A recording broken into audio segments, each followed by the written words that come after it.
Hello and welcome to the second part in my further training here in DCS. And as you may know from part one, we were learning about SRS radio, and this will be our final approach, talking to the ATC. And can we just nail the landing? Well, let's find out. Rather a short one this week, but next week, well, you'll find out when we get there. Welcome to the next part in the DCS training series. Hi, what's your fuel state? Fuel state is 761. Nice, thanks for holding that back. And let's join the crosswind and announce your intentions. Let's give us a go.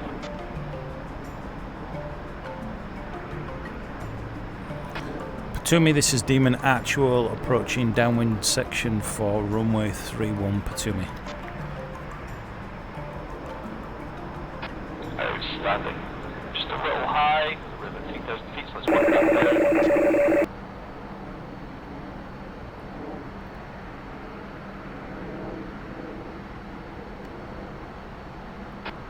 Just remember the angle on the runway is it's always 90-degree turns relative, so start leveling that out to a bit closer. That way you don't have to go twice too hard on the final turn. Start working the jet speed down, get the air brake out if you need it.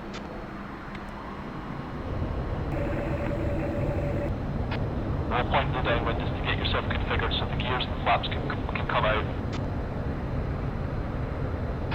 You've got plenty enough time to get the aircraft feeling good.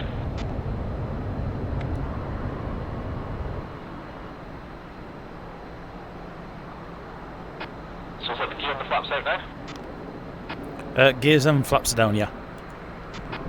Excellent. When you're comfortable, and only then, go ahead and turn for the base and announce your intent to land. This is a full stop landing this time.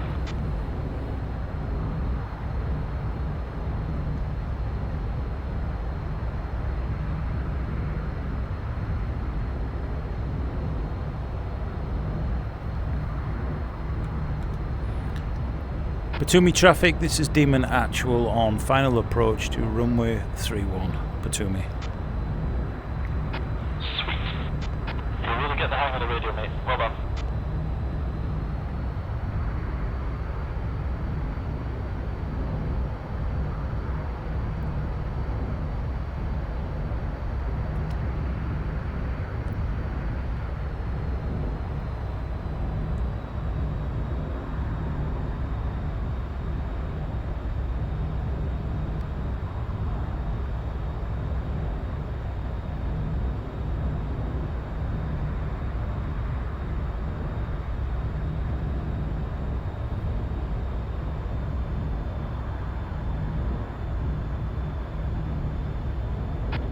So remember on the landing, it's going to be cut the throttle, gently use the wheel brakes and pull aft on the stick once we're slow.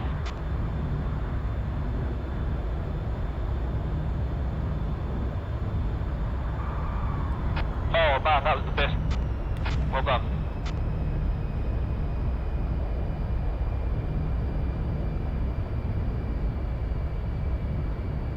Remember, just pull aft on the stick, that'll slow it down.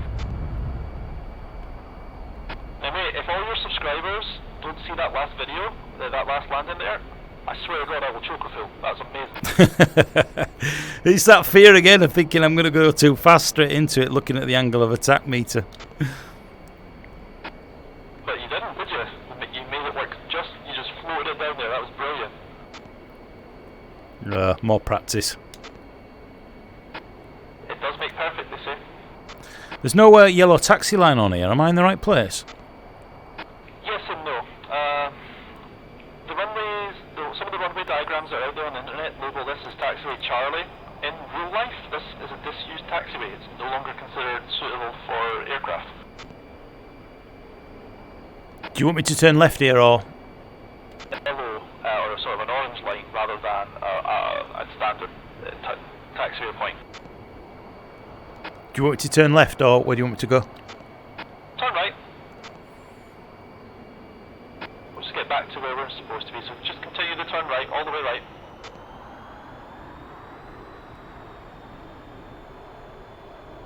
To be perfectly honest with you, in most scenarios, it'll be perfectly okay for you to turn off here and use this. This is actually nowadays for this particular airfield. That's actually a maintenance route or a maintenance road for the trucks.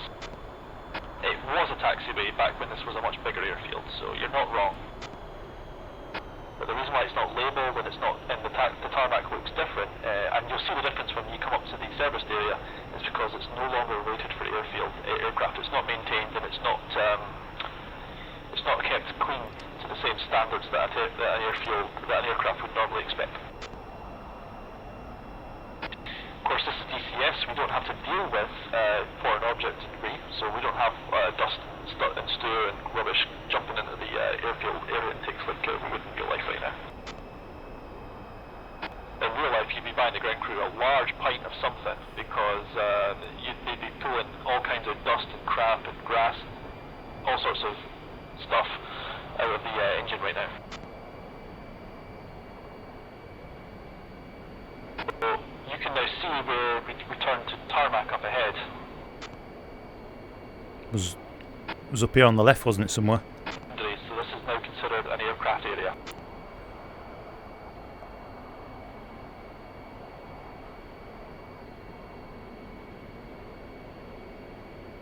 To be honest, most pilots in DCS aren't even going to look at that. Alright, spin her around and let's shut her down.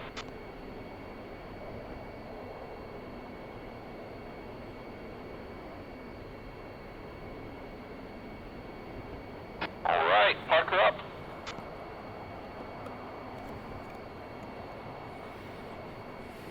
Shut her down, yeah?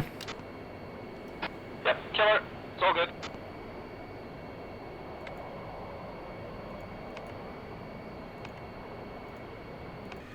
Whew, sweating. It's always fun. It's always sweaty work when you're in VR, mate. No, I mean, I don't know. That was like, oh yeah, I need some practice. You're going to get practice through flying hours. That's the only way you're going to get it. And I realise obviously everyone's got real life, so you just do as much practice as you can and just take the compromise that if you don't get as much practice, you're going to be rusty. But that's why I got you to do 3 or 4 touch and goes and landings. I don't expect miracles on the first one if you've not touched the sim in like a week, you know. Yeah. I had a quick jump in before we jumped into the lesson, just as a quick refresher. But yeah. Not bad at all. So, how do you think that went for you, man? Do you know what? It's practice that's needed because I found that I was more concentrating on what I was supposed to be saying than what I was actually flying the aircraft, if that makes sense. Yeah, and it's good that you're recognising that because you obviously know that's not the way you want to be. That's why we're working this stuff with 2 people in the jet though, because I can keep an eye on the safety, I can watch for things that are going to become a problem while you focus on what you're learning to do. Yeah, totally. And I need to set a few other little key binds. As I said, once we get down the runway, I'm having to shift my headset up and out to find the G key, which is why, it looks like the aircraft's either dipping or going up. Yeah, I get that. And that's nothing wrong with that, mate. I mean, once you get a feel for what keys are spare, what stuff you cannot do without, you get a feel for that. And that is just configuring your personal setup. There's nothing wrong with that. Yeah, no worries. No, I really enjoyed that. That was good.